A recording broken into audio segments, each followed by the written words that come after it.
Welcome to our show, Mental Health Wellness, A Journey of Healing. We are here today. My name is Tammy Pazaricki, and I'm the Outpatient Community Liaison at Westborough Behavioral Healthcare Hospital. And we started this cable show to just bring about really important topics about mental health and the resources we have in the community. And I like to bring on people. I hope you saw our last show with Gilbert, our assistant facility dog. That was a great show, but more importantly, I wanted to bring my guest, Katelyn Dehey, our lead clinician with one of our programs for first responders, and Sergeant Jay Ball, who will be introduced as well. We're all here on the topic of stigma. Stigma and mental health services for first responders. When I say first responders, I mean our uniformed services, military, veterans, police, fire, EMS, dispatch, nurses, correctional officers. That's really the group that we're going to be talking about because they are the group that is most affected by traumatic experiences. So let me first introduce Katelyn. Welcome, Katelyn. Thank you for being here. Thanks for having me. Katelyn, I said, was the lead clinician for our first responder specialized treatment program known as F.R.S.T. And Katelyn, why don't you tell us a little bit about who you are, what got you to this place at Westborough, and what led you to create the F.R.S.T program? Sure. I'm Katelyn, and my background is in forensic psychology and mental health counseling, and I'm a licensed mental health clinician. When I left grad school, my first job after that was at the Framingham Police Department, where Jay works, and I was a co-response clinician. So I responded to calls for service with the police alongside fire and EMS. And I loved that work. It was crisis-based. I really appreciated that. But one of the things that really stood out to me as I was doing that work, I did it for 4 years. I rode in a cruiser responding to calls for service for 4 years. Was that scary? No, it wasn't. It wasn't because I always felt very protected by the officers that I rode with. There was, maybe 1 or 2 calls in 4 years where it was nervous. You were nervous, but it was not. I was not ever scared for my safety. It was more worried about the officers that I was working with because they were the ones that were getting out of the cruiser first and sort of running into the things. I was waiting back and waiting for their cue to step in and help with the mental health piece. But no, it was not scary most of the time. I actually really loved it. It was a really cool job. But one of the things that I really noticed was I would be riding around in a cruiser with these officers for sometimes 8 hours at a time, and they would talk to me about the stuff that was going on with them, and sometimes I don't even think that they knew that they were doing it. They would just like a ride-along therapy session. Yeah, like somebody's here that was willing to listen. They can't talk to anybody else about what I tell them, and so they would just talk, which I was totally fine with. And certainly it wasn't my role, but like then in those times, it wasn't my role to be their therapist. So that is not how I acted in those moments. But what I really came to realize was how much of a gap there is for mental health treatment for first responders. I heard some horror stories of police officers going to therapists that really didn't have any cultural competence in terms of working with first responders, which is really important. So some of the audience probably doesn't understand what you mean by cultural competence. Sure. Of the therapist, say, working with a first responder. What does that mean to have cultural competence in the field? Sure. So, as clinicians, we we take classes in cultural competence for, working with different socioeconomic statuses and different races and different cultures of people, right? Because everybody is part of their own culture, and there's different things, in some cultures, eye contact is a sign of respect, and in some it's a sign of severe disrespect. So really being culturally competent and aware of the cultural background of your clients, right? You're not going to be an expert in all of the cultures, but having like a level of competence in the population that you're serving. So, if you were a clinician working with LGBTQ plus clinicians or patients, you'd want to have some understanding of what that means. Like a sensitivity, right? A sensitivity right? to it. Yeah, exactly. And so I think until recently, first responders, it wasn't in the field of mental health. It wasn't really thought about as the first responders having a different kind of culture that we need to be sensitive to. But what I learned doing the co-response work was that it's absolutely its own culture.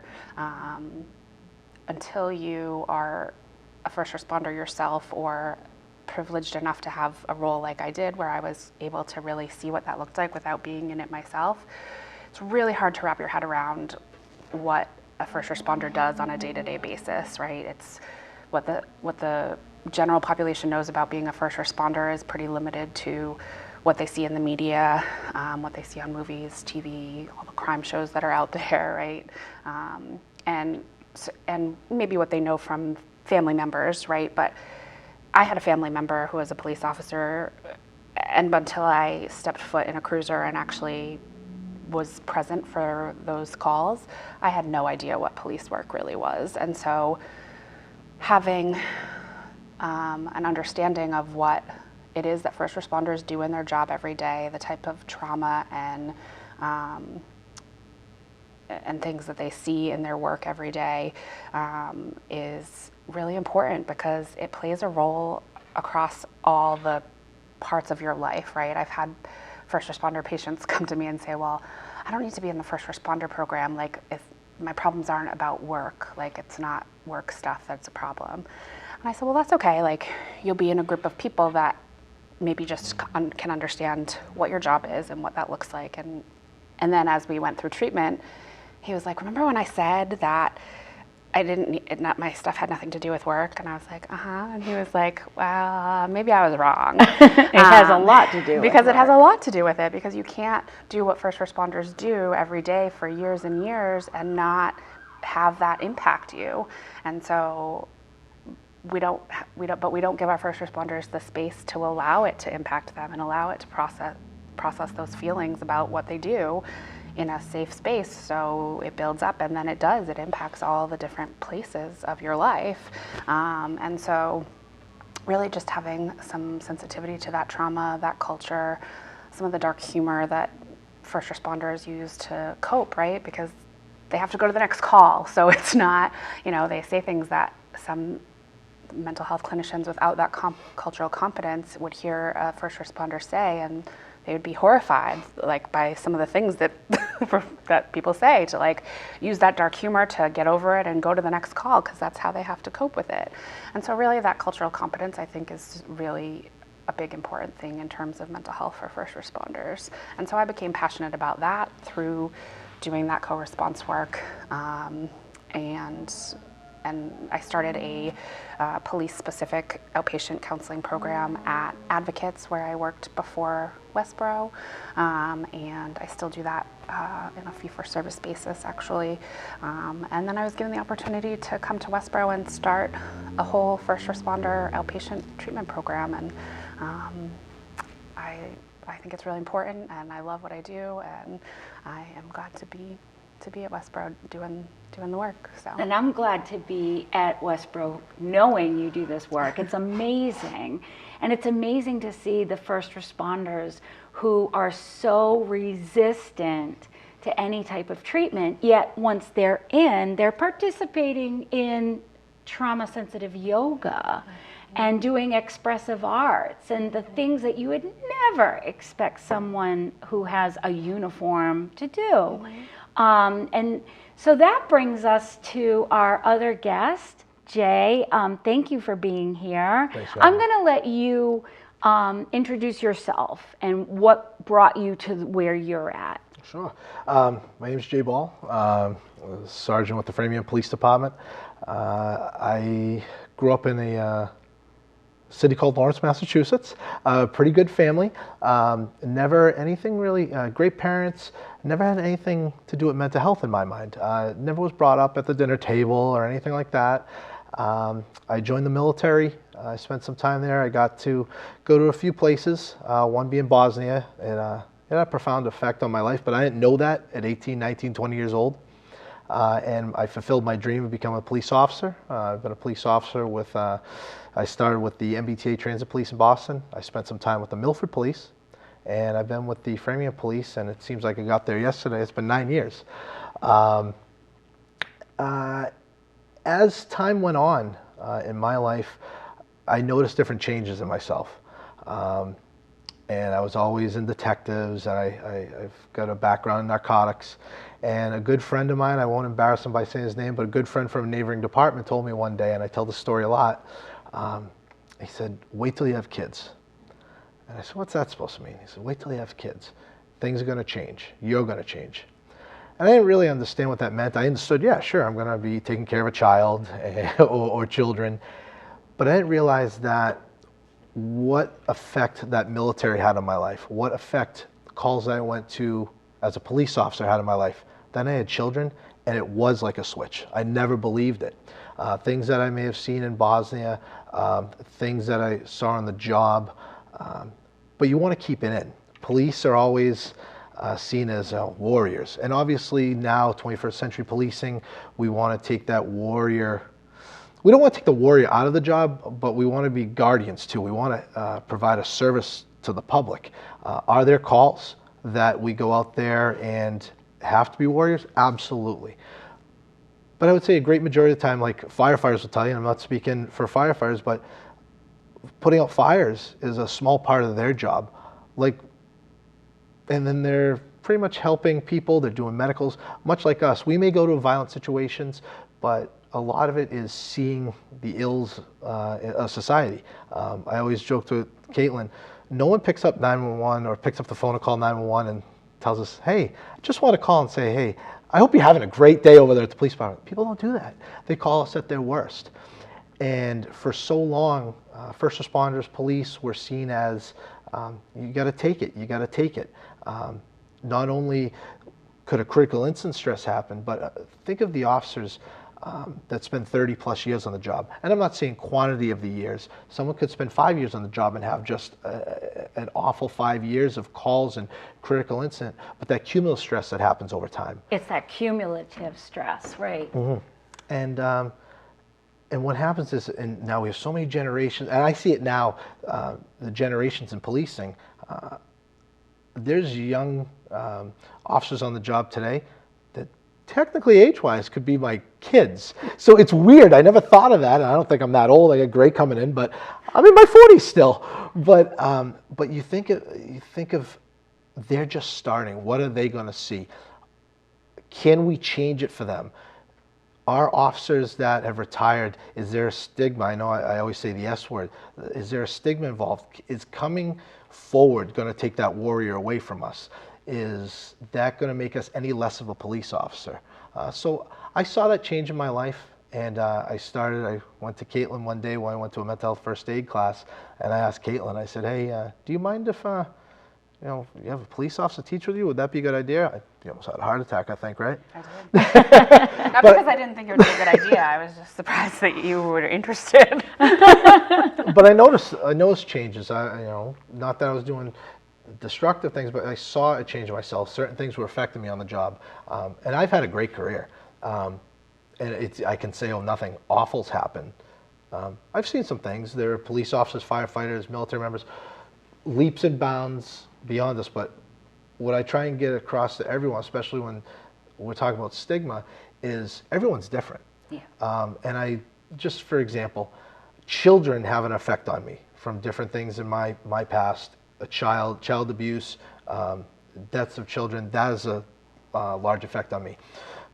But someone could go to a domestic incident And not to discount domestic, they're very volatile. They can end up in serious injuries or death.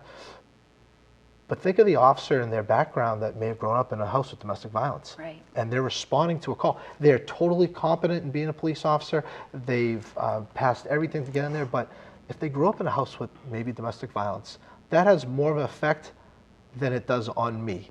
Everyone's different. And I think police, firefighters, all first responders need to understand it doesn't need to be this major incident that occurs that affects you. Everything affects us differently. So I'm wondering what your thoughts are of where the culture of first responder, and both of you could answer this, I'm sure. You more so from the first responder perspective, but you from the clinician. Where are we at today, and where do we need to be in terms of reducing stigma to get our first responders the mental health wellness that they need? You want to take that stat? Sure. I think we've changed. I think when I came on in 2004, I would never in a million years have said I'm struggling with this. Whether it's time on the job or whether it's, like I said, generational differences, learning from maybe younger officers, I would have never said anything. Now, I think of it as if I was to have a heart attack right now, or if I was to break my arm, I go to the doctor, because it would be silly if I didn't go to the doctor. But why don't we take care of our brain the same way? It just doesn't make sense that someone would want to do that. I don't think it makes anyone any less of a person. Maybe it's just maintenance too. Maybe you just need to talk to someone. Maybe you just get out what's ailing you. It's funny, the stigma associated. I don't go to medical doctors that much. I can't stand going to medical doctors, but I have no problem sitting here telling you that, yeah, I think you should go to a therapist to talk to someone. It doesn't mean you're any less of a person, any less as a firefighter, police officer, military personnel. You're just not.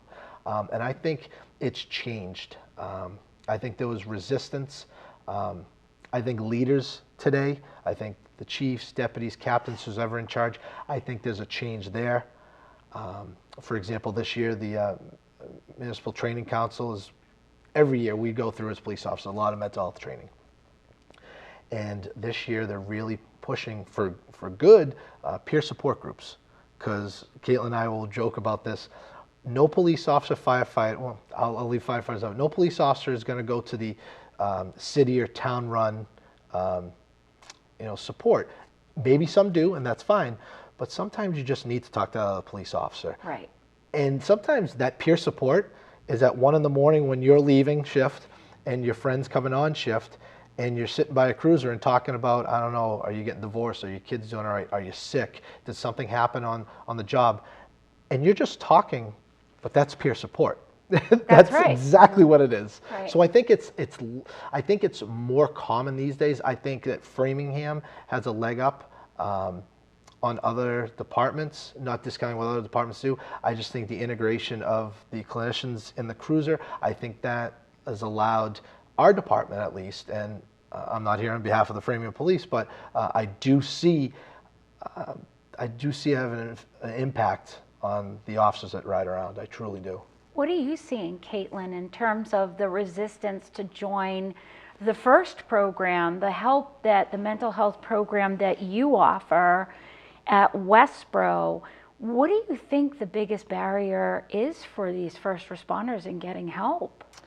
I think the biggest barrier is fear of losing their job, to come forward and say, I have mental health problems. I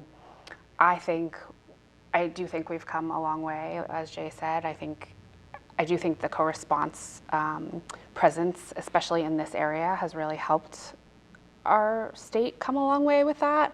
Marlborough has co-response clinicians embedded in their department, as do a number of others across the state. And so I do think that has helped some.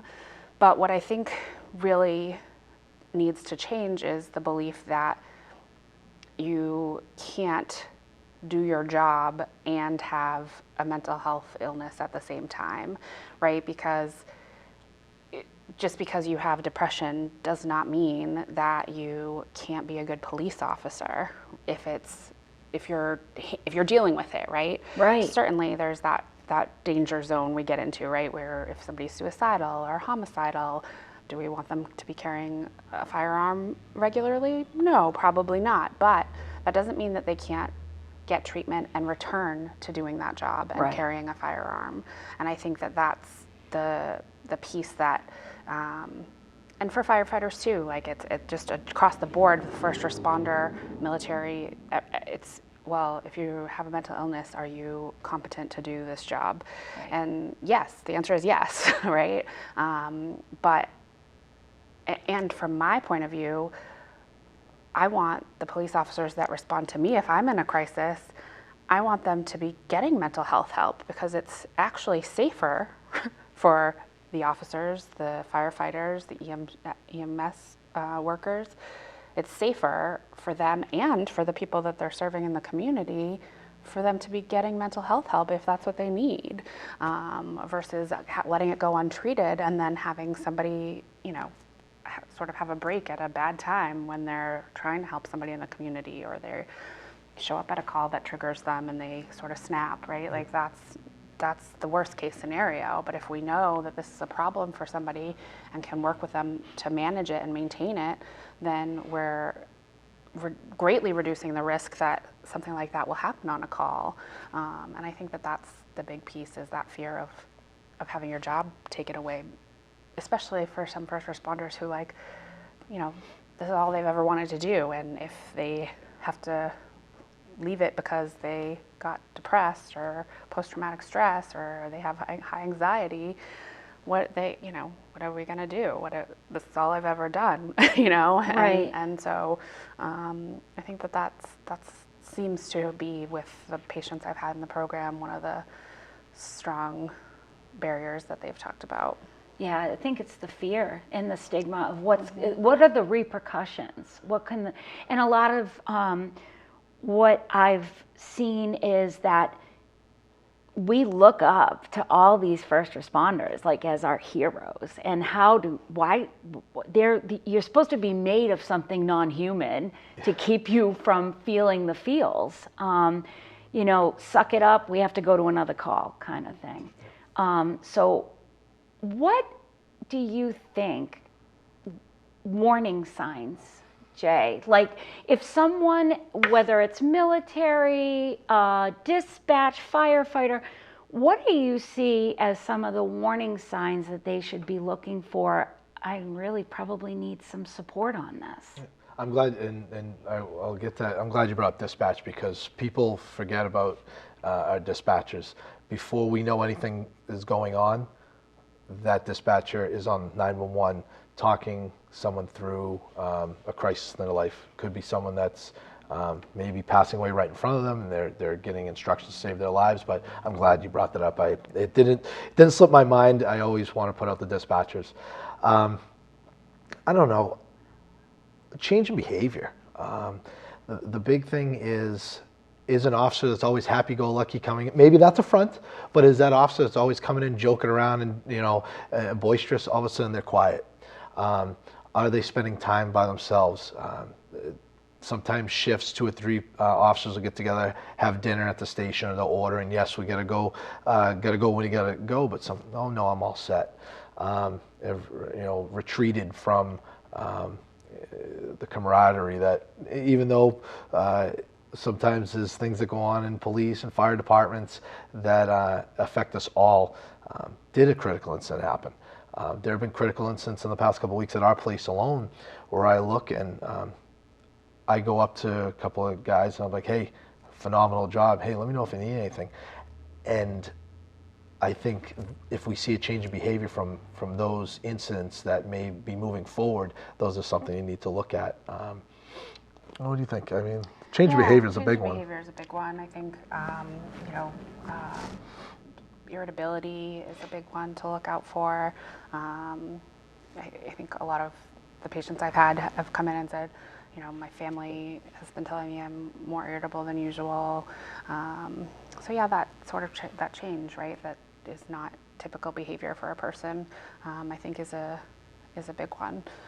or somebody who typically handles the stress of the job really well, and all of a sudden they seem really overwhelmed. Like, well, why? What's going on? And maybe it on the surface has nothing to do with the job, but it's all related, right? all We spend most of related. our adult lives are spent at our jobs. Yeah. And so whether we think so or not, or can see the connection in the beginning or not, our job impacts the other parts of our lives, especially so for first responders, because of the nature of the work. And I like to tell the patients in my group, like, you can be a hero and be a human at the same time.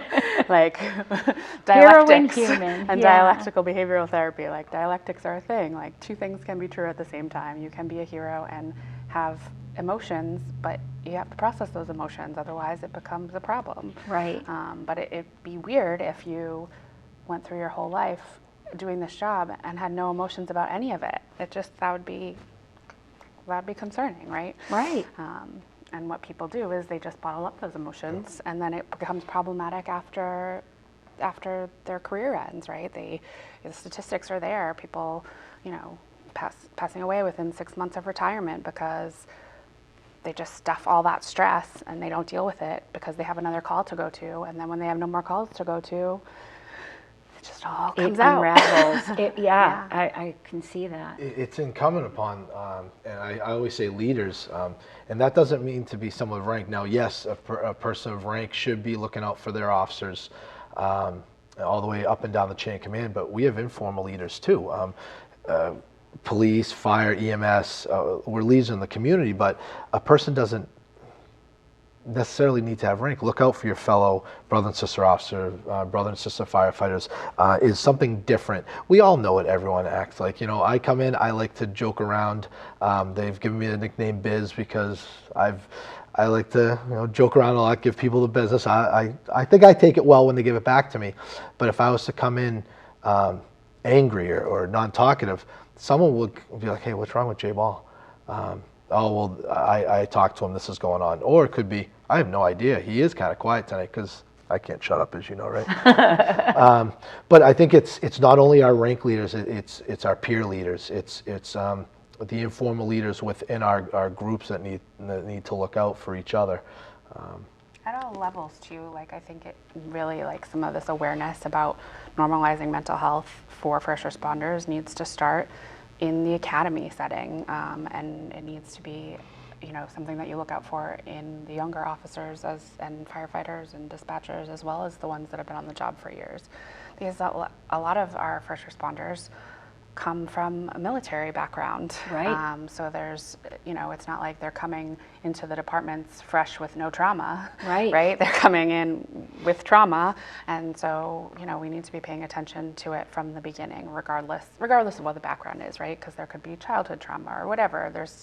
People have histories, right? They don't just show up at the police or fire department with a clean slate of like, I'm ready to go. Right. So, it needs to be really paying attention to it early on, and then keep maintaining it. Like you maintain your physical health by seeing a doctor.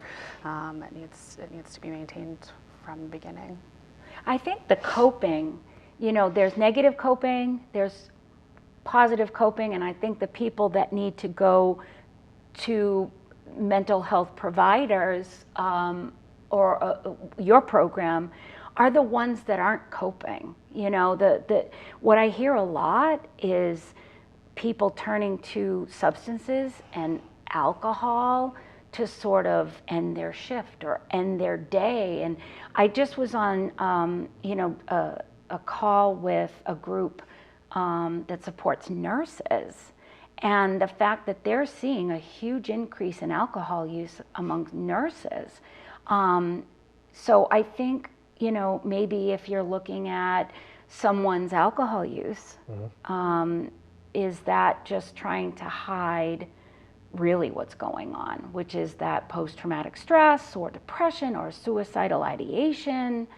And the suicide rate is so high amongst first responders. Yeah. That's concerning. And the unreported, the stats are high to begin with. But and then much higher. do laws support an officer when they take their lives, which we don't want, but if it happens, do the laws support that the family gets the pension? You know, that's in my opinion, and I think it should be everyone's opinion, that's an on-the-job injury. That's an on-the-job line of duty death. Right. Absolutely. It just, the things that affect, think of, and I don't want to bring up some of the things that are going on in the news these days, but I think about the 7-year-old that was taken by one of the delivery drivers down in Texas and murdered the other day. I think of the Idaho murders there. Everyone thinks, oh my goodness, we need to investigate. We need to find out how this is done. There are police officers, firefighters, dispatchers answering, and EMS workers. They're going and seeing these horrific things. Nurses and doctors. And that's not, I always say this word, it's not normal. It's just not normal. People go to bed, and we joke always about me working midnights. People wake up in the morning, and they sleep safe, and they work their 9 to 5 or whatever shift it is, and they go home, they eat dinner, they go to bed, and that's their cycle. When they're asleep, bad things happen. And people are going to those calls. It doesn't make police, fire, EMS any better than anyone else, but the toll it has on, Right. And the toll on the families of these first responders who are not mentally well. That's huge too. And to think that they're going and experiencing these daily traumas, and then they have the stress of what we all have, right? The parenting, the financial strain, all the stuff that's within caring for aging parents, like dealing with family stuff, having, a physical illness, right? Like all that stuff. Yeah, the day-to-day that we all experience, but then there's that added day-to-day job trauma. I also think, I just want to, before I forget it, like it's an important message for me to let people know is that you can be a first responder and you can be suicidal, and that doesn't mean you're going to go inpatient. Because I think there's this big misconception that if you say to somebody that you're suicidal, you're getting taken away on a Section 12 in an ambulance and being put in an inpatient unit. And that is not accurate. You can have suicidal thoughts, and we can talk about that and work through that without going to that level of care, as long as there's safety plans in place, right? And there's no real plan, and there's no access to a means to carry out a plan. Like, I think that that's a really important piece, because I think I've heard first responders say, well, I've been suicidal for a long time, but I didn't want to tell anyone because I didn't want to end up inpatient. I'm like, okay, well, one does not equal the other. And are there times where, yes, we might have to go there and bring it to that level of care? Absolutely, but that's the last resort. You can have those thoughts, and we can work through those before ever getting to that point. So tell us a little bit about the program. I want to include that in this show. So maybe walk us through that program and what happens with the first responders. What do they do when they're in your care? Yeah, so we have 2 levels of care in the program. We have a partial hospitalization program, or we commonly refer to it as PHP, and then we have intensive outpatient programming, which is IOP. And the main difference is the number of days a week you attend the program and the length of time in the day you attend. So PHP is a little more intensive. It's 5 days a week from 9 to like 2:33-ish. And then the IOP is 3 days a week from 9 to 1. So it's just a little sort of a step down. Most people coming into programs start in PHP for anywhere from 2 to 6 weeks, depending on what is needed, and then step down to the IOP for another 2 to 6 weeks, depending. And that's average, right? That it can be anywhere in those ranges. People are like 6 weeks and they get freaked out. Like, it's really based on what the person's needs are. Right. And so while they're in treatment, like the average day is we do a check-in in the morning. There's a check-in sheet that they fill out. We do a journal prompt. So the first half hour is sort of that process. And then we do a psychotherapy group where we kind of check in with everybody, see if there's any big things that have come up for people that they need to talk about or process. Then we do 2 psychoeducation groups. There's like 10-minute breaks between each group. So we do 2 psychoeducation classes where we're really teaching some coping skills, talking about distress tolerance and anger management and things like that. And then for PHP folks, if they're going to stay for the full day, they eat lunch with us, and then they have a wellness/expressive arts group in the afternoon, and the IOP folks leave after that second psychoeducation class. We do incorporate, Gilbert comes and spends a couple mornings a week with the first responder group. We do the trauma-sensitive yoga, we do some expressive arts, and a lot of the first responders that have come have said to me, I don't know if group therapy is going to be my thing, which I totally get. It makes sense that most people feel that group therapy might not be their thing. But the reality is that group therapy is a modality of short-term stabilization treatment all over the country for everyone. There are first responder PHPs and IOPs in other parts of the country as well, and it's because group therapy works, right? Being able to sit in a room with other first responders who understand that cultural piece of what it's like to be a first responder and really understand the stuff that each other deals with on a day-to-day basis, relating on some of the similar issues that each other have faced, like, you just watch it unfold, like somebody else say something in group and you watch the heads nod and like around the room, like, yeah, like I totally get what you're saying. And so that like shared experience piece is so important, arguably more important than what I can provide you, right? Because I've been close to being a first responder in my co-response role, but it's not exactly the same. And so having other people that have that shared experience, that's why peer support is good. That's why recovery coaches is such a big treatment model, is because that shared experience is really invaluable to be able to talk to people who get it. And so that's kind of what the program is. And at the end, we make sure that people have outpatient therapists that are first responder culturally competent, and psychiatrists, so they can continue their care once they leave the program with us. And then when they feel like they've gone through the program and maybe things are starting to boil up, can they do it again? Absolutely. And these programs are usually covered by insurance. Yes.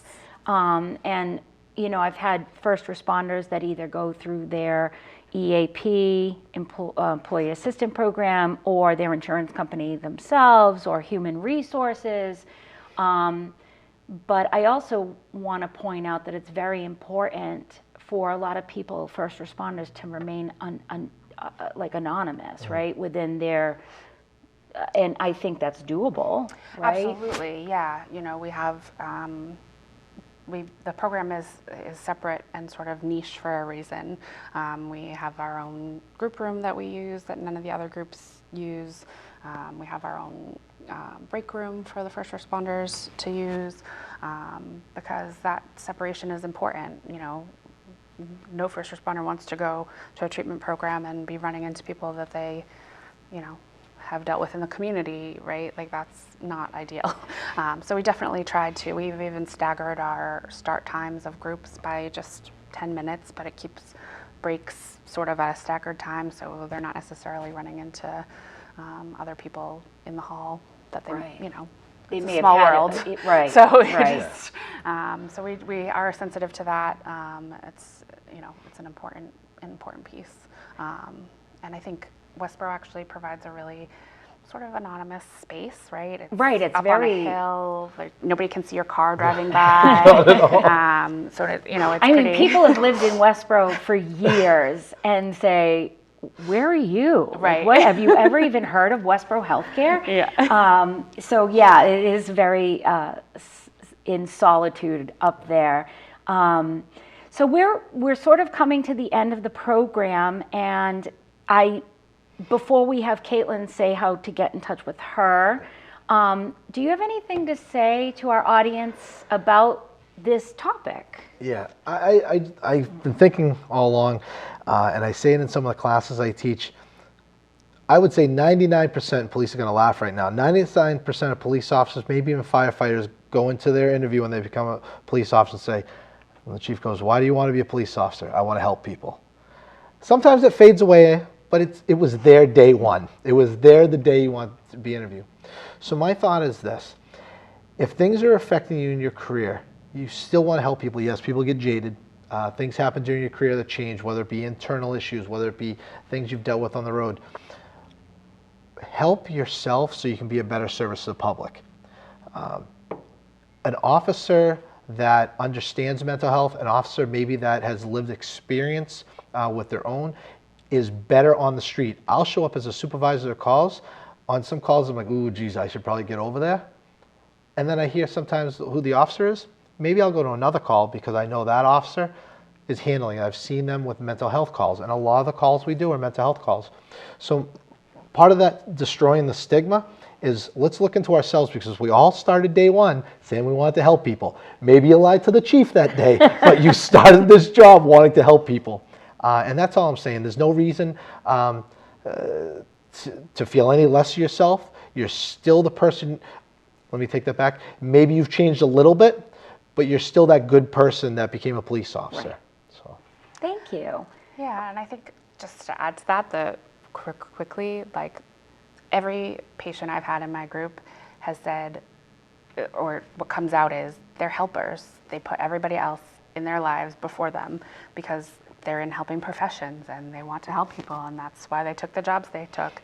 And so they put themselves last.